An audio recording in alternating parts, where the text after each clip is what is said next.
and welcome everyone to today's Investor Q&A with the lovely Andy Lucas from ExHemp. So my name is Temin. I'm one of the campaign managers here at Birchal. And just before we get into things, I'd like to acknowledge the traditional owners from which I'm beaming to you today. So Birchal is based on the lands of the Wurundjeri people of the Kulin Nation, and we pay our respects to elders past, present, and emerging. So as the licensed intermediary for the offer, Birchal Financial Services is working with Andy on this Andy and ExHemp on this upcoming crowdsource funding offer. Now, what is crowdsource funding, you might ask? So crowdsource funding, or also known as equity crowdfunding, is a relatively new form of fundraising in Australia that allows startups and small businesses to raise capital from a large number of small or retail investors and wholesale and sophisticated investors through an online platform. That's Birchal. So instead of seeking funding from traditional sources such as banks or venture capitalists, companies can turn to the general public, often their communities, to raise money in exchange for equity in their business. Pretty cool, right? So the information that's discussed in this investor Q&A is for informational purposes only and should not be considered as financial advice or a recommendation to invest. Please do your own research, always consider the offer document and the general CSF risk warning before investing, and more information is available over at birchal.com. So today's session, how's it going to run? So Andy is going to take us through a wonderful presentation, which I personally am very excited for, which will be approximately 15 to 20 minutes, all about ExHemp, where they've come from, what they're looking to do with their capital raise, and then we'll switch over to the Q&A. So if you look at the bottom of your Zoom screen, you'll see a little Q&A bubble. So if you have questions throughout today's session, please throw them in there as we go along. Any thoughts that come out, I'm sure you've got plenty swirling around, pop them in there. And then when we head to Q&A, I'll read them out to Andy and we can go back and forth. One thing to note as well, today's session will be recorded. So if you have to jump off at any time, please do not worry, we'll send the recording around afterwards. So without further ado, I'll throw it over to you, Andy. Thank you so much, Temin. And I just wanted to say also a huge thanks to Birchal. We've been so well looked after by you guys, and I'm really grateful for that because it's been a bit of a roller coaster. Just to let everyone know who's listening, I am going to split the presentation into sort of 4 sections today. I thought it was important that people knew a little bit about me as a person. I think if I was going to be investing in an early stage startup, I'd like to have a bit of a sense of who the founder is, to provide a bit of a general overview on hemp generally for folks who don't know much about it, to explain the why and how I work in this emerging industry, and then to talk about my favourite topic of all, which is ExHemp. I'm really excited to answer any of the questions that any of you have, so please send them through, as Temin said. And to all of the folks who have sent me questions in advance of this webinar, please know that I've tried my best to forward most of them on. I hope I haven't missed anyone, but certainly if they're not covered off in the session today, I'm happy to have a chat with people over the coming days as well. Now, I don't have a lot of detailed data in this presentation. That will all be included in the offer document. So I'm just going to quickly move through this and then we can open up to questions as we go. So the very first thing would be, who am I? I think as we all know by now that my name is Andy Lucas. I was born and raised on the beautiful island of Lutruwita, Tasmania. I acknowledge the Palawa people as the traditional owners and continuing custodians of the lands and waters of Lutruwita, this beautiful island on which I work, grow, harvest, build, learn and live upon. And I'm both proud and fortunate to be an Australian. While I have spent long periods of my life living in different parts of my home state, and I've been home permanently for the past 4 years, since the age of 18, I was a bit of a slow-moving rolling stone. Over the past 2 decades, I've taken a slightly unconventional path to get to where I am today, working full-time in the hemp industry. I left Tassie as a very fresh-faced 18-year-old for what was supposed to be a gap year, and ended up living very happily and had a very fun 5-year stint in London, working in West End theatre and high-end restaurants. I returned to Tassie to do my degree at UTAS, where I majored in political science and environmental studies with my lovely British husband at the time. Given that I supported myself financially through those years of study with a stint working at the CBA, it perhaps wasn't immediately obvious why I then chose to work as a nightclub owner, touring bands and wearing very questionable outfits before that business and my marriage ended in 2009. I then spent an even less logical and very unhappy season serving miserable billionaires as a servant on a luxury super yacht, before the winds of fortune blew me into the path of a crew who were filming a series called Whale Wars down in Antarctica. And from that point, I had an unexpected twist, which resulted in me spending a decade of my life living and working in Colorado in reality TV. I was lucky enough to be hired on some very good shows over those years that I was very proud of, some of which were nominated for awards, and a couple of not so good ones which weren't. Through my work in that sector, I met a cinematographer and an inventor who had invented a range of camera accessories products. He was making those in his garage and selling them through a couple of outlets in New York City and Los Angeles, and direct to colleagues working in camera and sound. I was brought on as a co-founder and ended up spending 7 years running that business, scaling our manufacturing and extending our distribution networks to hundreds of outlets in the States and internationally. While I was very lucky to undertake some formal study during that period with a reasonably official institution, I very much consider those years at the helm of Dinkum Systems as my MBA in the School of Hard Knocks. I learnt an incredible amount in a hostile and cutthroat environment, coming out during the GFC and having all of the usual cash-strapped startup challenges to contend with. And our business underwent some incredibly challenging experience during that time, as you can see from the couple of news articles there. While that particular experience was no fun at all, I am happy to report that after a grueling 18-month-long legal battle, we did manage to successfully defend our patent, and I now have some pretty strong views around IP and IP protection. I took Dinkum Systems from the garage-based startup that it was and sold it through what was a pretty tough but ultimately successful M&A process in 2018. We sold the business to a larger camera accessories company who are still making and selling the product line today. And I'm really proud of the work that I did with that startup. It taught me an enormous amount, and I've been able to bring all of those skills and experience to ExHemp. I was very satisfied with my life and the career that I'd built for myself, and I'd set up to work remotely before that was something that was a particularly common thing to do, as it is now. And I was happily dividing my time between Colorado. I spent 9 months in the States and then would come home every summer for the 3 months to be with my family and friends here. Unfortunately, that 10 years of not having any winters, which I have to say I did really enjoy, was brought to an unnecessarily abrupt end when I was sucked into the chaos of the Trump administration's anti-migrant policies, and I ended up arriving home permanently in early December of 2019, or as we now call them, the before times. I fully appreciate how incredibly lucky I was to find myself in Tasmania during the pandemic, while my loved ones around the world had a much more challenging and difficult experience. Pre-deportation and pre-pandemic, I had already made the decision in the final years of running my former business that my next career was going to be in a field, pardon the pun, but in a field that I felt very passionate about. And for lots of reasons, including the ones that I'm about to explain, I decided to work in the world of hemp.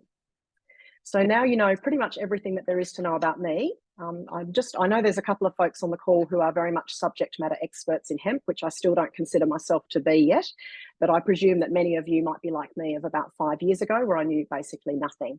My main goal here is just to make sure you've got a basic understanding of the key terms and to clear up any confusion about exactly what the plant is and what it can and does provide us.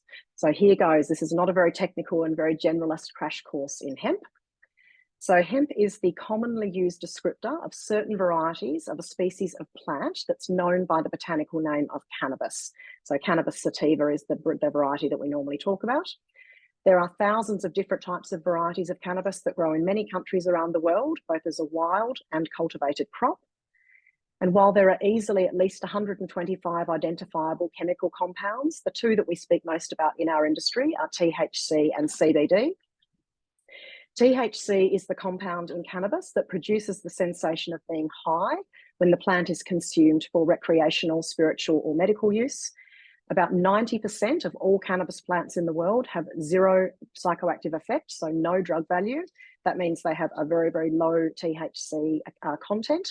So 90% of naturally occurring cannabis does not have a drug value at all. Hemp has been used by humans for a very long time, both the seed and for food and for oil, the leaves and flowers for medicine and recreation, and the stalk for fibre. Archaeologists have found scraps of hemp cloth that are at least 10,000 years old. It's believed that hemp made it to Europe in approximately 1200 BC.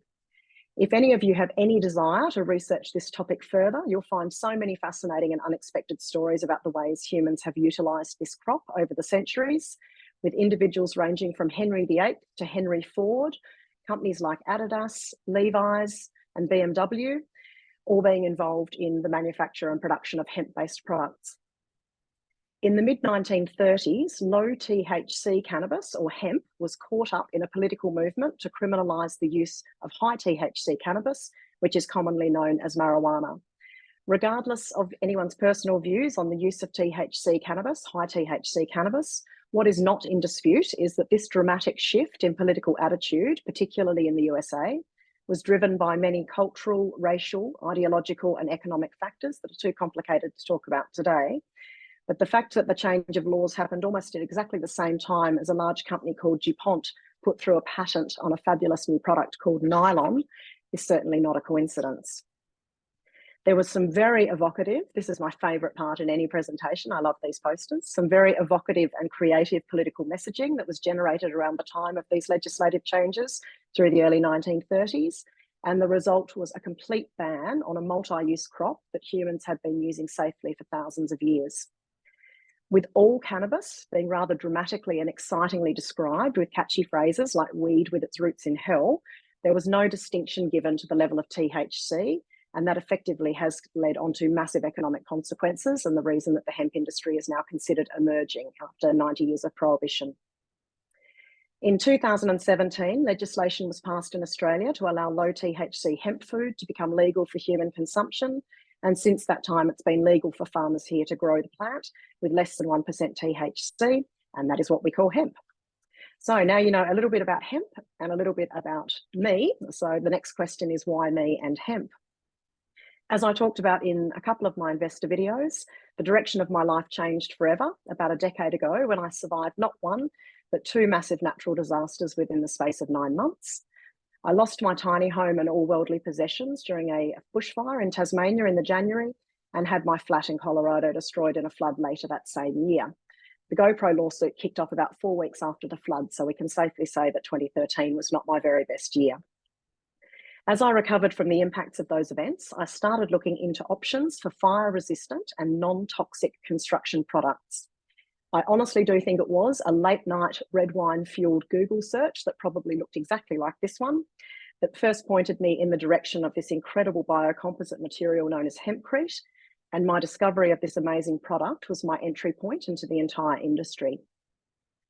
It turns out that when mixed with lime and water, the woody core of a processed hemp stalk, which is known as hurd, hardens to form a robust, long-lasting and non-combustible natural building material called hempcrete. Given that this all seemed a little bit too good to be true, I might be a bit of a cynic underneath my seemingly endless optimism. In 2019, I began the official journey of discovery into hemp, so I could determine where I might potentially work in what I call the oldest new industry in the world, certainly one that's a complex, fascinating, and rapidly emerging sector. I decided to start my new career path in the region that most scientists agree cannabis likely originated from. And in February of 2019, I travelled to Nepal to participate in the inaugural Asian Hemp Summit, which was hosted by Hemp Today. Through the contacts that I made at this conference, I started writing freelance for the Hemp Today magazine, rapidly expanding both my knowledge and networks. There are so many interesting people doing some very cool things around the world with hemp, and I was lucky to meet and interview many of them.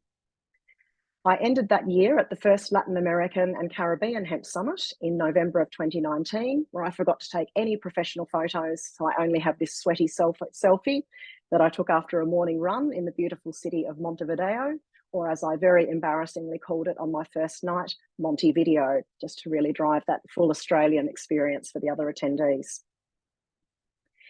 When I landed back in Tassie in the final weeks of 2019, I offered my services to our local industry group and ended up working as Executive Officer for the Tasmanian Hemp Association for over 3 years. In September last year at our AGM, I put my hand up to serve as the volunteer president. And for the past 12 months, I have stood alongside these 8 excellent humans who comprise our elected board. My involvement with the association, we've skipped ahead to the next exciting part. My involvement with the association was deeply strategic. It's afforded me the opportunity to deepen my networks locally and to understand the commercial landscape around Australia. Outside of my work with the THA, I also undertook a personal construction project building 2 luxury villas down on Bruny Island that serve as showcase properties for the many uses of this amazing crop, and that were the first buildings to be built out of herd of the ExHemp processor. I felt I better make myself the guinea pig on that one. I've utilised hemp wherever possible so guests can have a full experience, both seeing, tasting, smelling and touching all products made by the plant. Last year, I also took on the role of event manager, again strategically from a networking standpoint, which was, turns out, a very wise move indeed, and basically organised the event which was hosted in Launceston last year, the 3rd National Conference. One of my favourite moments of that entire event was when I got to pretend that I was singing in a band with my now good friend, James Blundell, the Aussie country and western star. I certainly didn't sing. And his son, Briar, played the incredible hemp guitar that's made from a hemp biocomposite by my friends at Silver Mountain Hemp in Colorado. So just another example of some of the amazing things that can be done with this material. I'm very, very proud of all of these side projects, especially the work that we do at the THA. And as a state industry group, we're definitely punching above our weight. My colleagues and I are working hard to build the industry on multiple fronts. We've got national trials happening. We're running a national campaign promoting hemp as a food. And we're also working with the other states to lobby for essential legislative change at both a state and federal level. Perhaps the most impactful work, though, from my selfish perspective, was that in 2020, the THA invested time and money into the creation of a business case that formed the basis for the launch of ExHemp. So here we are at last to the part that's the most important bit for this webinar. Now that you know who I am and what hemp is and why I work in hemp, it's time to talk about the most exciting part of it all, which is ExHemp, of course.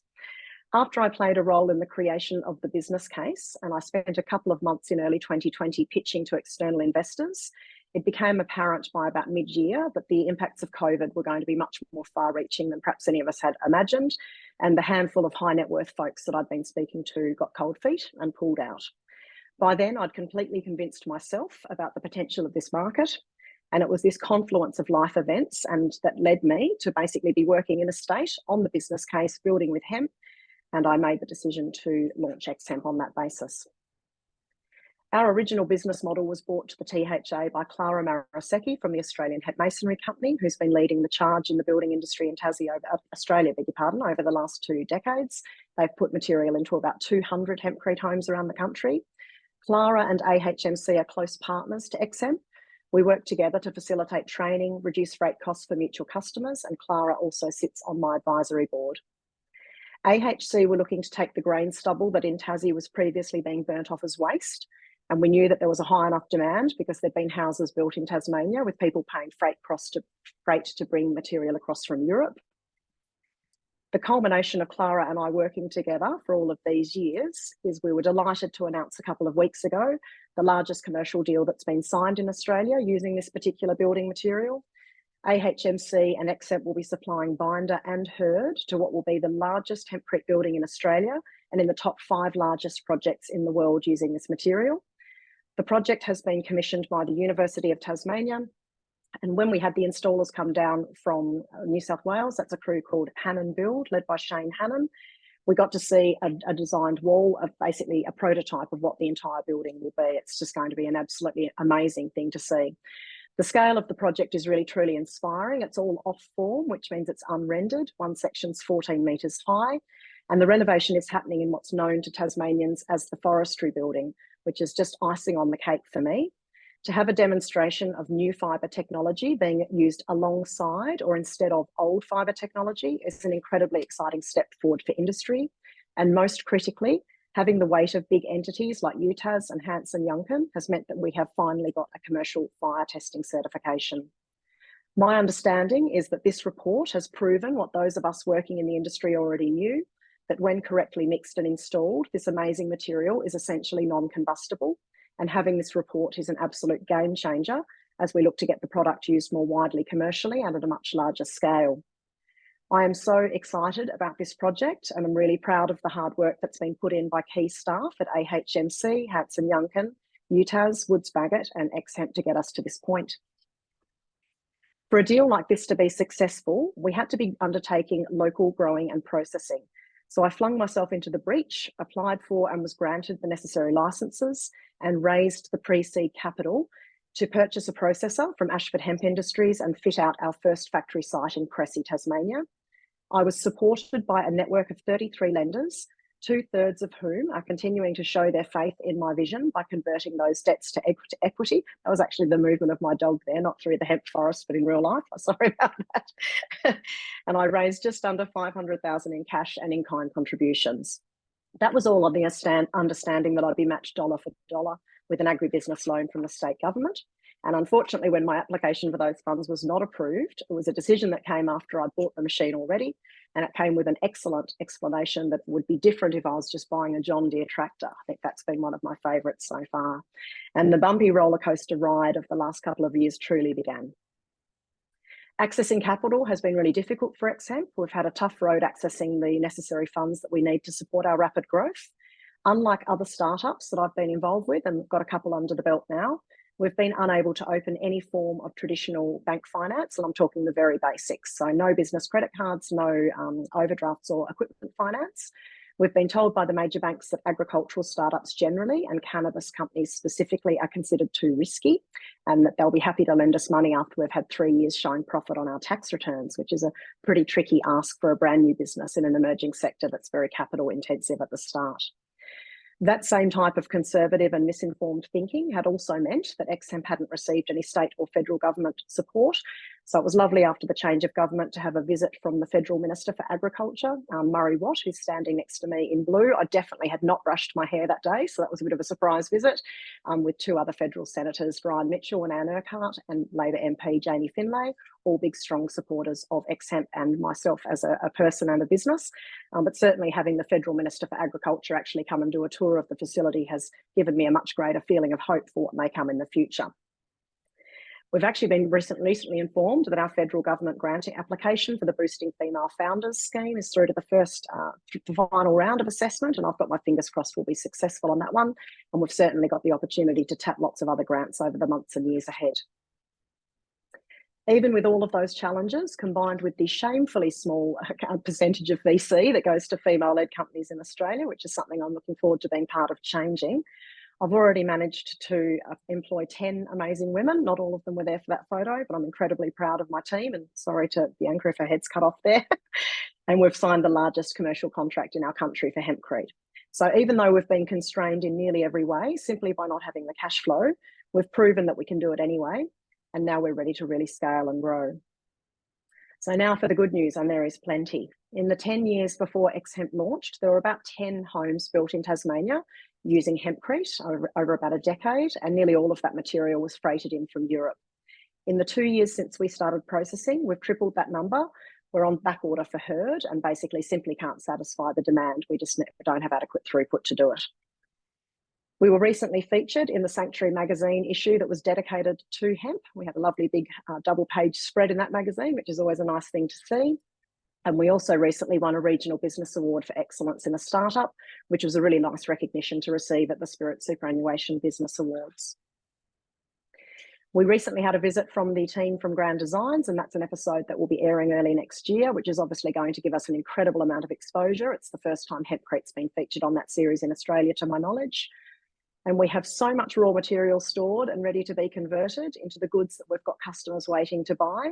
All we need are improvements to our current site, some new equipment, and we will basically immediately have a massive bump in production, more jobs created and more homes built.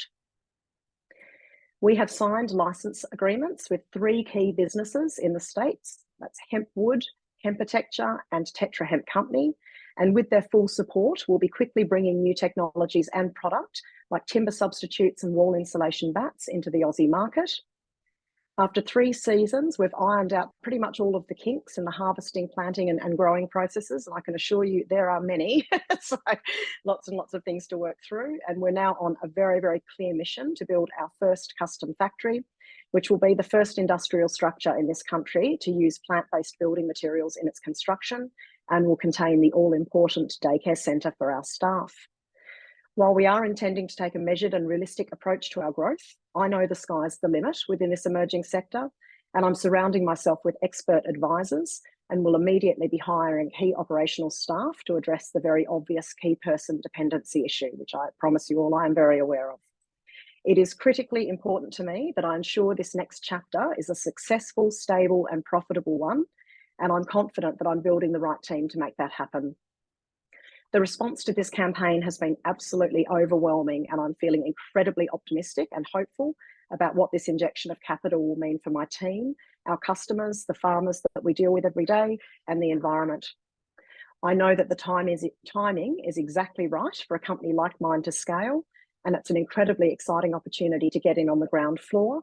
To my knowledge, this is the first time that a hemp fibre company has opened to retail shareholders like yourselves, and I'm really delighted basically to be having these conversations with you all. The experience of the past decade has led me to the decision to dedicate myself professionally to projects that I felt would help with the climate crisis, which is the single greatest threat that humans face, while also working on two big passions of mine, which are affordable housing and supporting women through employment. It really is thanks to Birchal and thanks to folks like you that my team and I are already on our way. With the right financial backing, we're ready to do so much more. I want to thank you all for your early interest, to all of you for your time, and I look forward to your questions.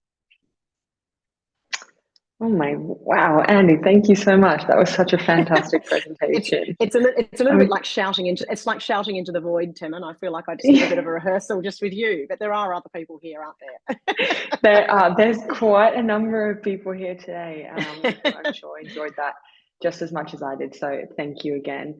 We might jump into the Q&A section now, and I'm going to kick us off with a question. So off the top of your head, what is some of the best advice you've been given? Oh, wow, that's a bit philosophical, isn't it, as the first one? I know. Look, I think this probably was advice, and I usually refer to my amazing CFO, Susan Enquist, who's been sort of my spirit guide on all things, but you really shouldn't ever be the smartest or most informed person in a room, and that's definitely something I've ascribed to over the years. So I really do look for people around me who are experts in what they do, so that I don't in any way think that I've got the full sort of set of skill sets. I think any human that believes that probably is deluding themselves.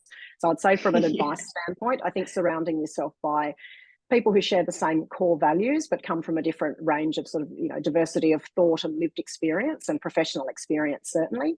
And so that's one of the things that I'm most excited about for these next couple of years. That is fantastic. I have also heard that piece of advice before, and yeah, it's no surprise that you like that one as well. Awesome. So we have some more, we've got quite a few questions that are flowing through now.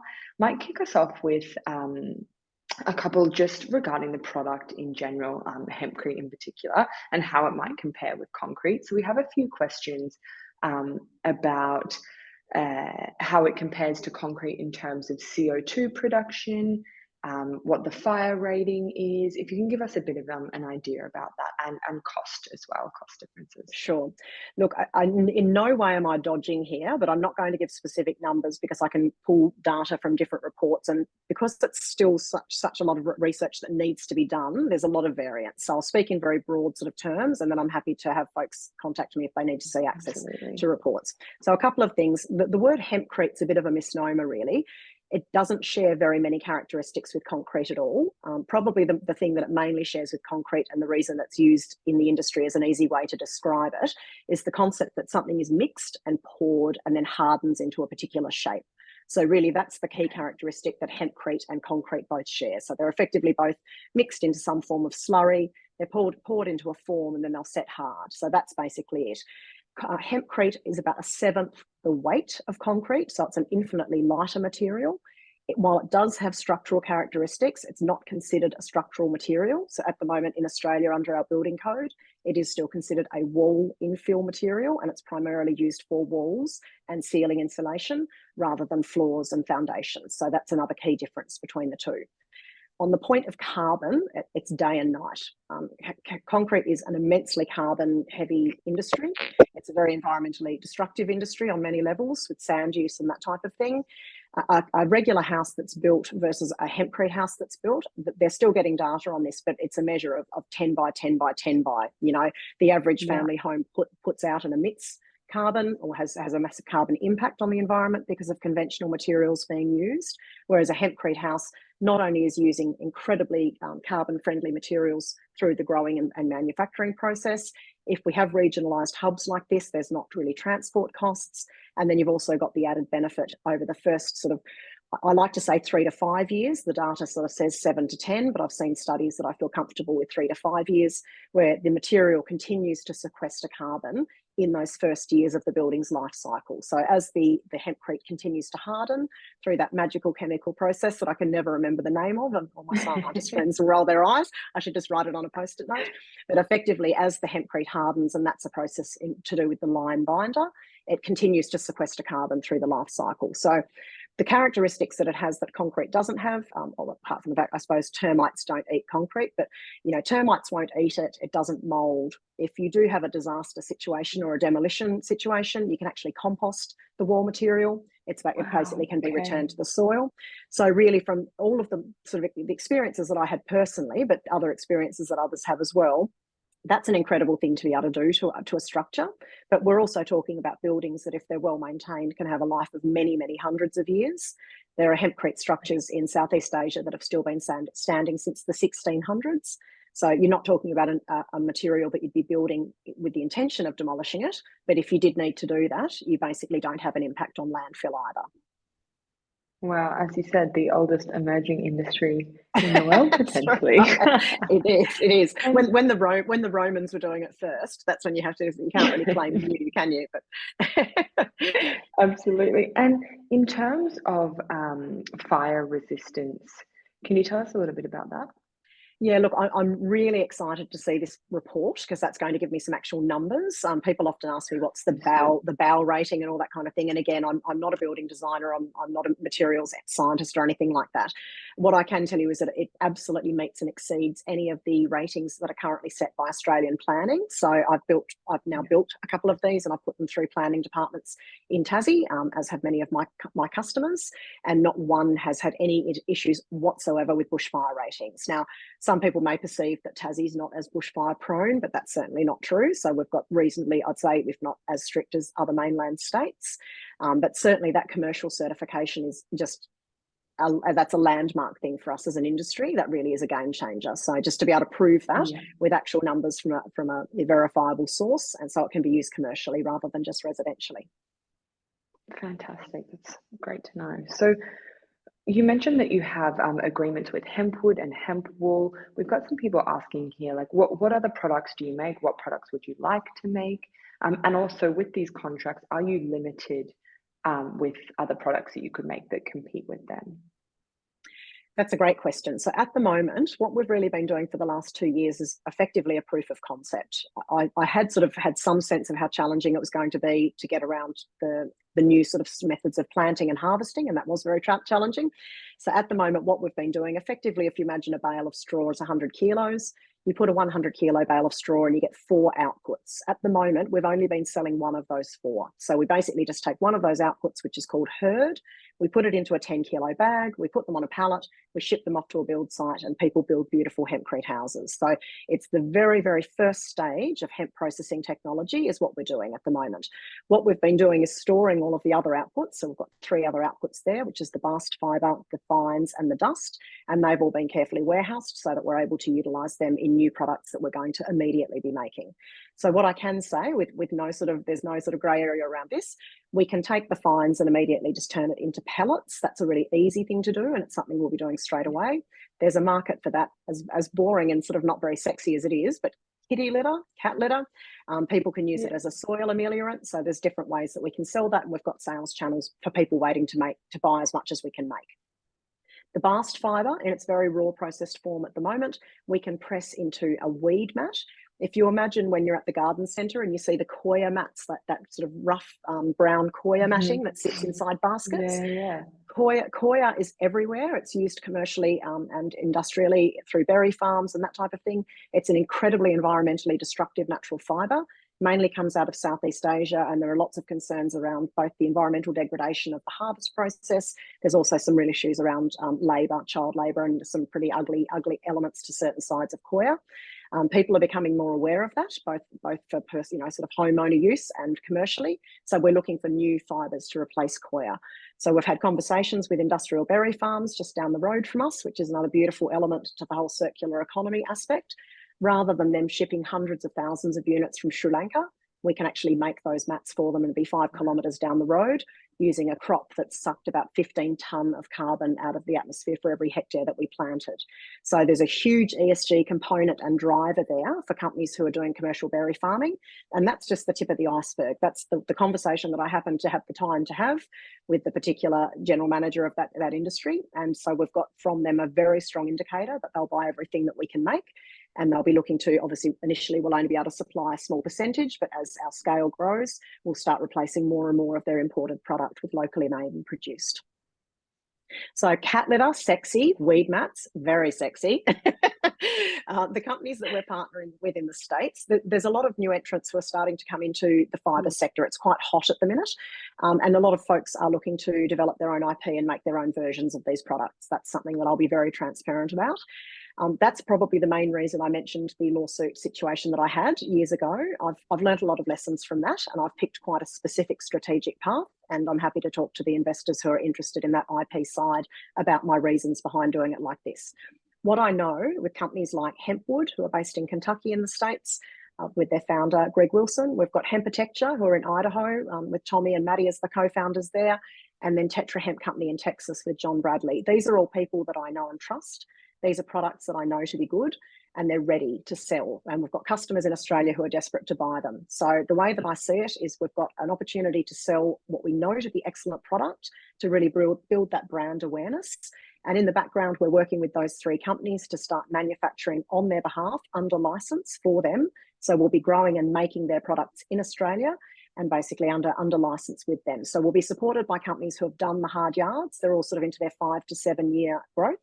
And I know that 2 years into a startup, I know what that takes to get there. So the fact that they've survived and are doing a really amazing job with incredible product, I'm welcoming and more than happy, delighted to be partnering with all 3 of those companies.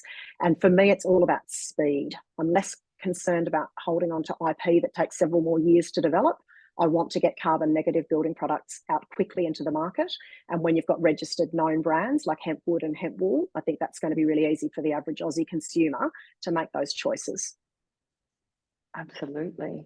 Thank you.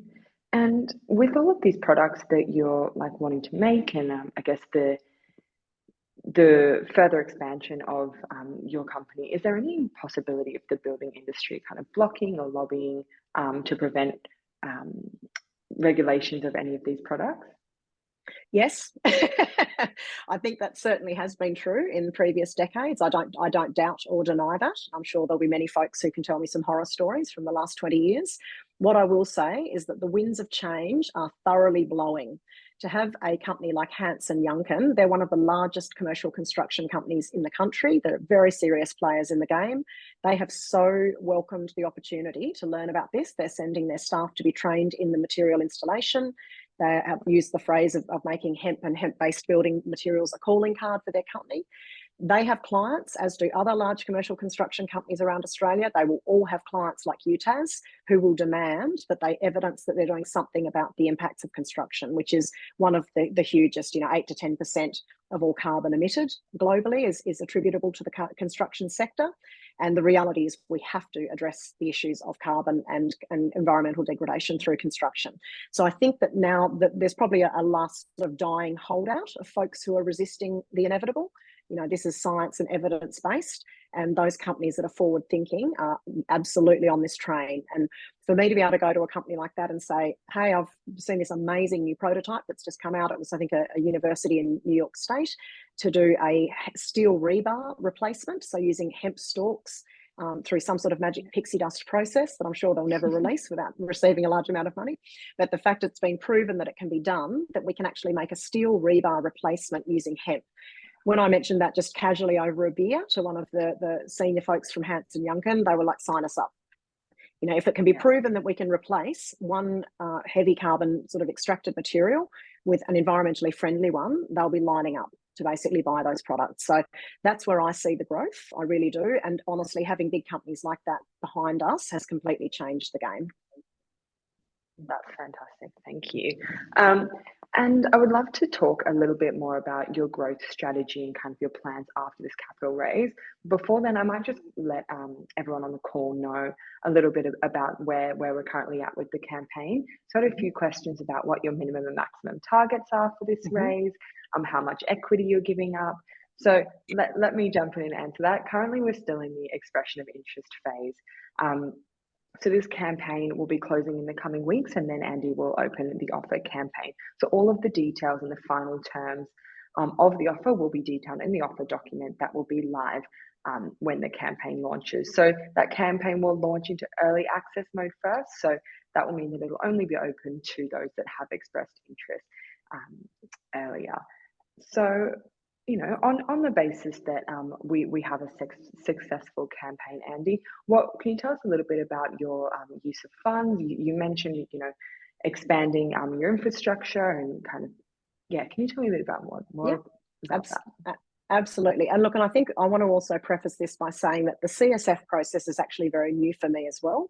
So when I started the company, I very strategically maintained my 100% equity stake because we knew that we'd be doing an equity-based raise within our first sort of 18 to 24 months, which is almost exactly where it's landed.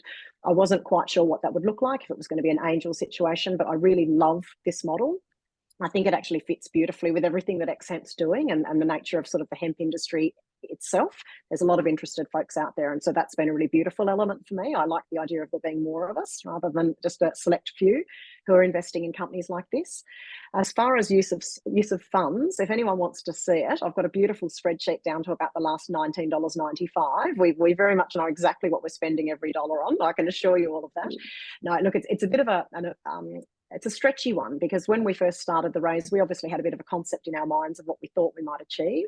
We've smashed that target already, and I don't think we're quite there yet. So what I've done is I've split the use of funds sort of into what we perceive to be, you know, sort of the lower end of the scale and what we spend every dollar on there. In that instance, it's heavily CapEx and not as much OpEx. Then as we sort of roll through the different sort of levels of where I think we could land with our maximum target, it just basically means we'd be cutting time off the next part of the growth strategy. So rather than putting in CapEx, making the sales, building the revenue, buying the next thing 6 to 9 months later, obviously a higher raise would mean that we could just cut that out and just buy that piece of equipment right now and sort of bring those additional lines on more quickly. So the absolute fantasy scenario for me, I'm less concerned about holding a huge equity stake in my own business. I know my lawyer tells me not to say that. Obviously, you know, I will look to do things strategically, but I'm more interested in capitalising ExHemp properly now so we can really quickly grow to the point that I know we can get to. I'd rather do that in a year than 3. The other thing that we're very keen to do is we'll be opening up satellite hub. We're working on a hub and spoke model. So I would keep Tassie as sort of the centre for R&D and basically where we'd have our primary factory facility for all of our testing and that type of thing, but we'd be immediately looking to open hub and spoke in different regions around Australia where we've clearly identified a need for manufacturing and basically doing exactly what we've just done with ExHemp. So I heard a lovely friend of mine at a conference in New Zealand a couple of weeks ago and he said, crawl, walk, run. And this is a man who has been running a very successful company in Canada, Jan Slasky, Dr. Jan Slasky from Alberta Innertech, who's become a good friend and mentor as well. And I take Jan's advice very seriously, and people like him. They've been doing it for 20 years in Canada, and a lot of companies went too big too early and went belly up. And I'm absolutely determined to not have that happen to us. And that's why we've chosen the model that we have. We're getting absolutely everything right here first, and then we're rolling out the hub and spoke model. And then eventually they'll just be replicated as we spread out. The key thing for me is we are moving completely away from the model of centralised production. I think COVID proved that does not work. The materials shortage that we're experiencing in Australia at the moment is ludicrous, and it's a result of 20 years of policy making and global sort of economic forces. I understand it's a complex issue. I'm not just, you know, broadly saying we just change it overnight, but I think that if you speak to a builder anywhere that you go who can no longer access materials, often materials that are either farmed or mined near to where they live, but they can't buy the finished product that's turned into, there's high levels of frustration and high levels of interest in products like the one that I'm talking about. Timber substitutes, particularly the hempwood product, is an amazing thing. If you think we don't have to wait 25 years for a tree to grow, we can actually grow something in 90 to 120 days and turn it into a structural piece of timber that can be engineered in a building. That is an amazing development, and it's not a concept, it's proven, and Hempwood are doing it. And we're so excited to have the opportunity to bring products like that into the Australian market. I can't remember what the original question was, Temin. What was the original question? Plans for growth. Plans for growth. Plans for growth. I've been told that I'm not allowed to talk about them too specifically, but I've got lots of plans for growth. That's all I think about. and that will all be in the offer document. That will all be in the live offer document. when the offer opens. That's right. Circling back to hemp itself, we have quite a few more questions here, which in regards to some of the environmental impacts and the fire safety, I'll let you answer those offline, Andy. I'm going to say you'll have access to all of the questions, and you can always shoot Andy over an email after this as well. But we have a question here about where are you sourcing your hemp, and do you have contingencies for a natural disaster to the farms that supply hemp to you, or how? And yeah, as you mentioned, how the plant I sure do. Fantastic. I'll let you go. The fact that my staff have nicknamed me Catastrophe Kathy probably tells you everything that you need to know about my disaster planning. It's a large part of my sort of world. No, whoever's asked that question, absolutely. Obviously, simply working in agriculture it has its own inherent risks. Working in an emerging sector obviously has additional layers on top of that. What I work on is always on a basis of 3. It's a good number for me.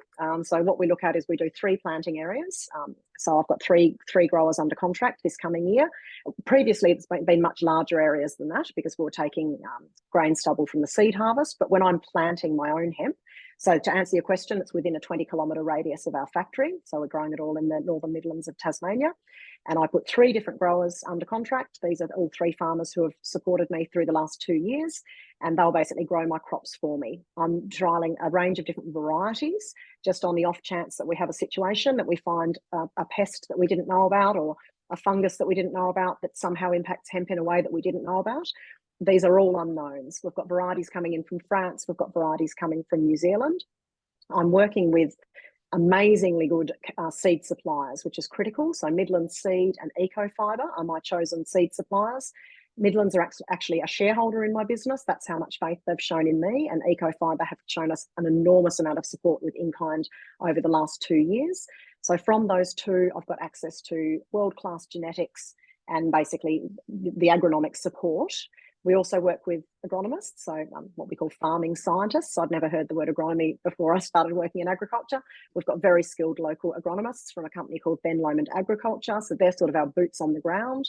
And then we work with the very highly skilled geneticists and agronomists from those 2 seed supply companies, and farmers who are very experienced and have got at least 4 or 5 seasons of growing hemp under the belt.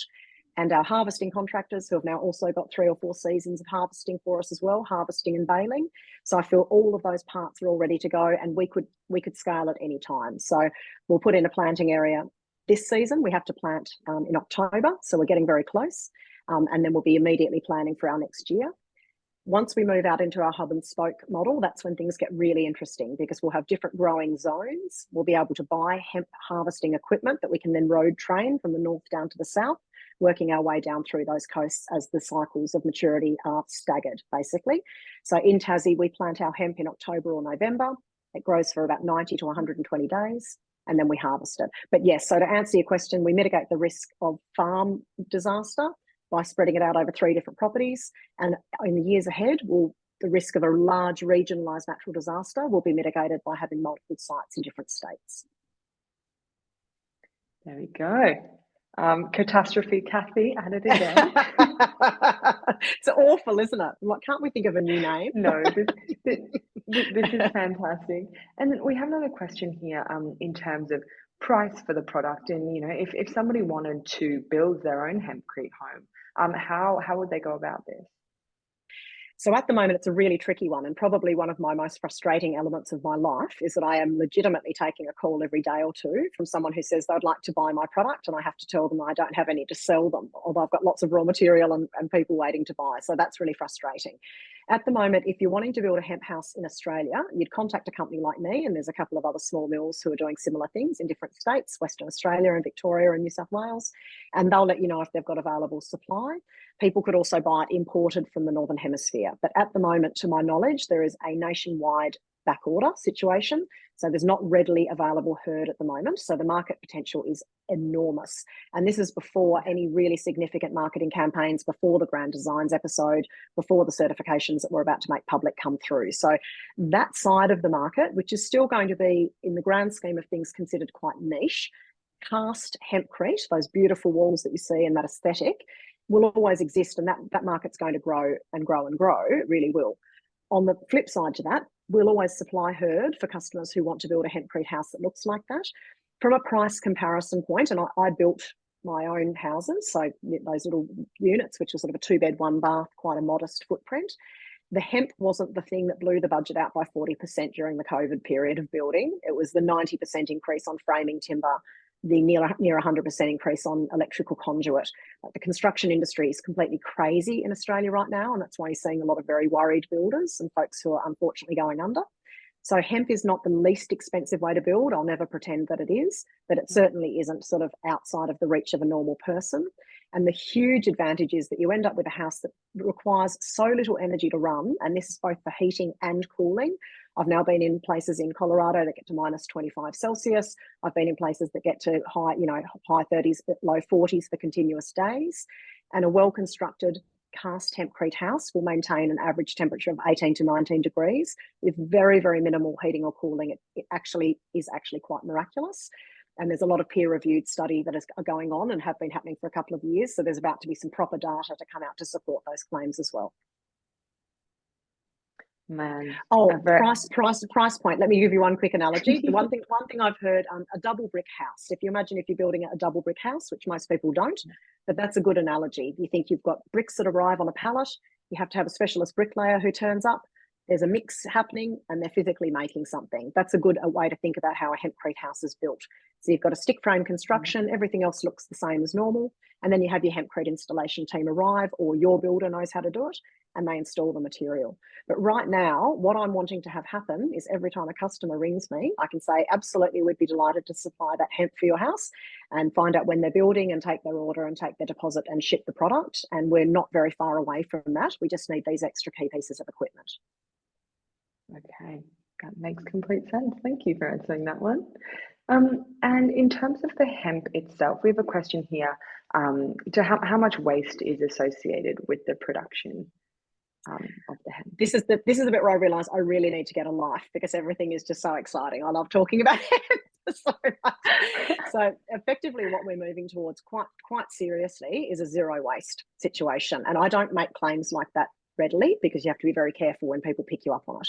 But again, if we look at the analogy of a 100 kilogram bale, we put that through the processor and we get herd, bast, fines, and dust.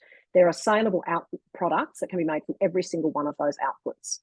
You've got companies like, just as an example, the hemp dust can be used in 3D printing as a 3D printing filament, because that's not at all going to be something that explodes over the next, the decade ahead.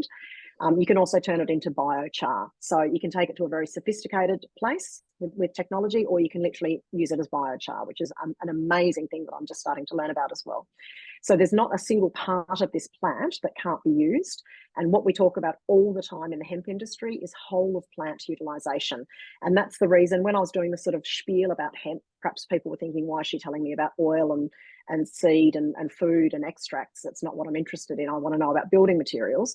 But the point is that plant can do all of those things. And because of that, we can have a zero waste situation. You could literally have cattle or sheep eating the leaves. You could have humans eating the seeds. The roots can be left in the ground, which vastly improves the soil, the microbiome of the soil. So there's just tick, tick, tick. But I really need to stress that the 15 tonne per hectare of sequestering carbon, that's potentially a conservative number. I've picked a lower number of the studies that I've seen just until we get a bit more data through.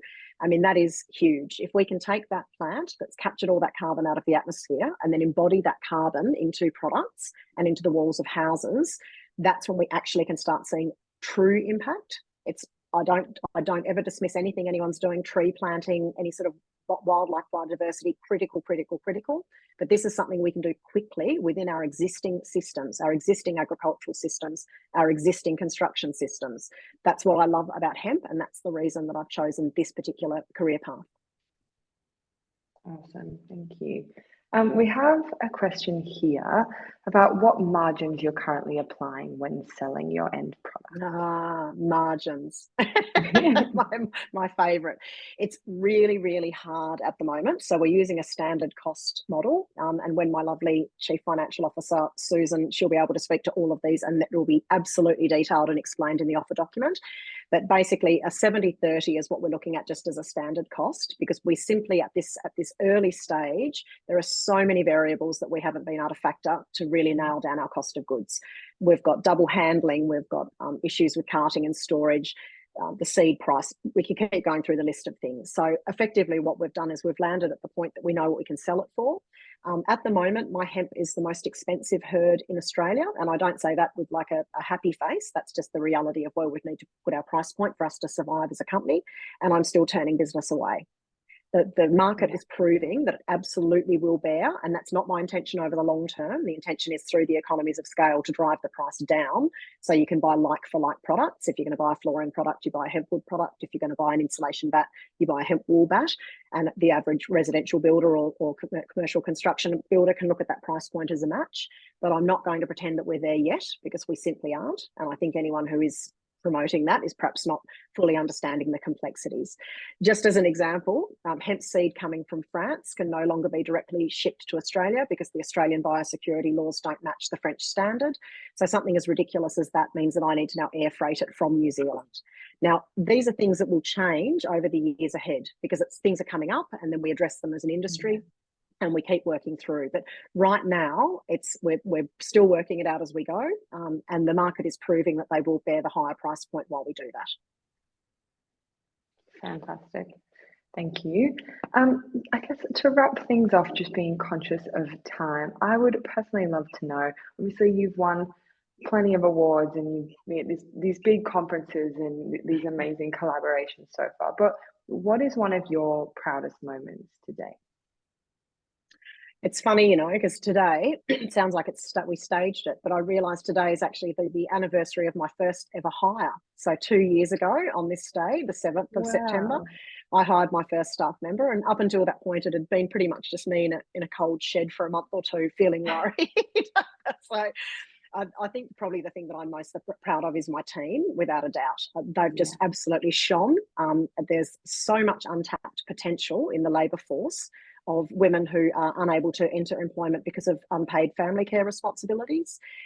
So I see it on both sides. I see farmers and building companies and people struggling to find staff. And I see women who are really skilled and wanting to work and aren't able to. So for me, I very definitively picked this as something that I want to prove that it can be done. And 2 years in, since I first hired Lou, and then since then, 9 more amazing women who have joined the team, we're absolutely proving that it can be done. So that's definitely the thing that I'm probably proudest of, I think, out of all of it. Fantastic. And as you should be, Awesome. Thank you so much, Andy, for such an incredible presentation. I feel like my brain is exploding. I've learned so much today, and thank you so much. Sorry, Temin. Don't want to have an exploding brain, darling. Fantastic. Thank you so much to everyone for joining today's Investor Q&A, taking the time out of their lunchtime. I hope you are eating a lovely sandwich while listening along to this presentation, potentially with some hemp seed sprinkles on top. Yes, very good. As I mentioned earlier, a recording of this presentation will be sent around to everyone who registered. In case anyone missed out, feel free to share that with your friends, anyone that you think that might find it interesting. And any further questions that we have that we didn't get to today, I'll send over to you, Andy. And along with the very long list of other things that you have to do during this process, if you have time, please feel free to respond to some of those questions. I will, and I can send them over an email as well. I would just like to say, just very cheekily, just to let everyone know that it is just me here at the moment on that side with communications, and I am doing my very best. I love speaking to people about hemp, and I'm really keen to talk to all of those who have reached out. But just please show just a little bit of patience over these next few days. I'd be really grateful, and I'll get back to everyone as soon as I can. Absolutely. So the expression of interest campaign for ExHemp is still live for another week or so. So if you haven't already, jump onto the Birchal platform, check out their pitch video and company profile, and see all the awesome stuff that they've been doing.